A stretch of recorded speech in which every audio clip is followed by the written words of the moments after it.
18 de julho, São Francisco Solano.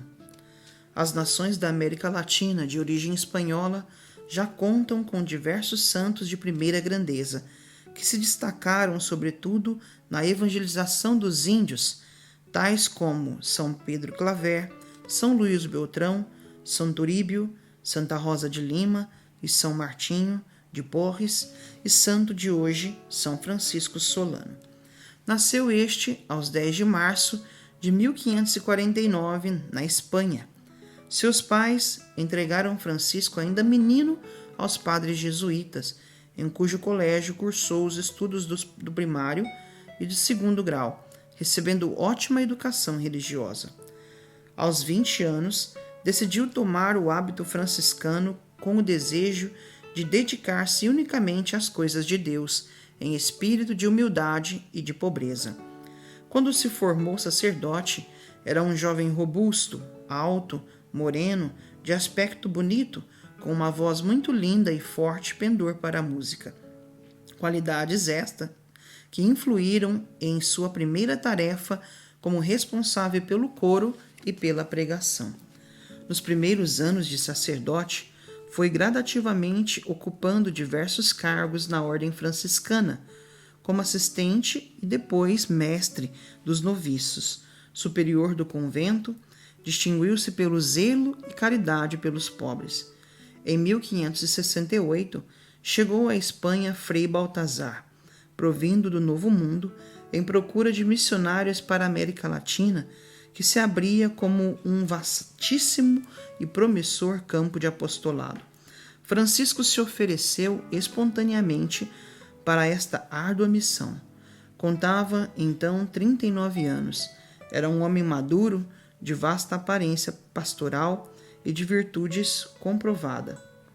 Os superiores aceitaram a proposta e Francisco partiu para a América Espanhola em direção a Lima do Peru, em 1589. Toda a viagem que cruzava o oceano era naquele tempo longa, cansativa e cheia de peripécias. Assim foi também para o nosso missionário. A embarcação em que viajava foi destruída pela tempestade e Francisco passou uma noite agarrado a um escombro, conseguindo, como por milagre, chegar à praia. Com alguns colegas de viagem, passou várias semanas lutando para a sobrevivência num lugar árido e sem sinal de vida. Finalmente, passou uma embarcação que os levou para Lima, no Peru. Francisco foi destinado para missionar entre os índios de Tucumã, ao norte da Argentina. Mas uma viagem de 4 quilômetros por sendas difíceis, atravessando os rochedos dos Andes, pântanos, rios, desertos e florestas. Ele se animava nesta viagem com o pensamento: se aventureiros em busca de ouro percorrem o mesmo caminho, por que não podia ele fazer o mesmo na salvação de almas?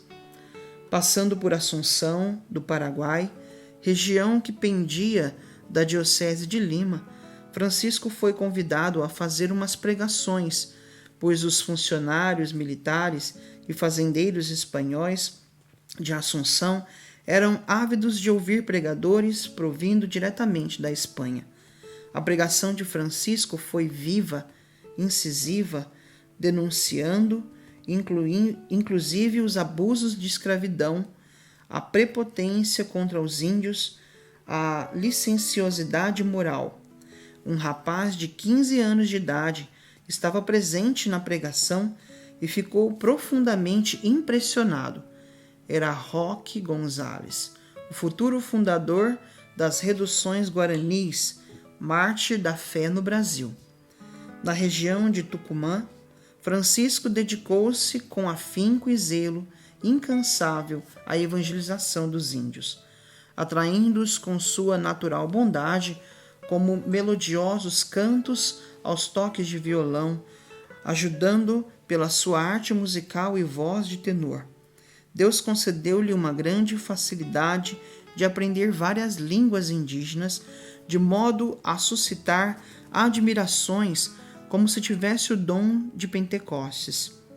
Nos últimos anos de vida, após missionar com proveito em várias localidades da Argentina e do Peru, foi chamado pela obediência a exercer cargos de importância na ordem em Lima, do Peru. Desgastado pelos trabalhos e privações, faleceu aos 14 de julho de 1610, com 61 anos. Seu enterro foi um triunfo. Um número incalculável de fiéis e índios choravam acompanhando seu corpo à sepultura, e as autoridades religiosas iniciaram imediatamente o processo de canonização que aconteceu em 1726. A popularidade do culto a Francisco se evidencia no fato de 3 países da América Latina o terem escolhido como patrono: a Argentina, o Uruguai e o Peru. São Francisco Solano, rogai por nós.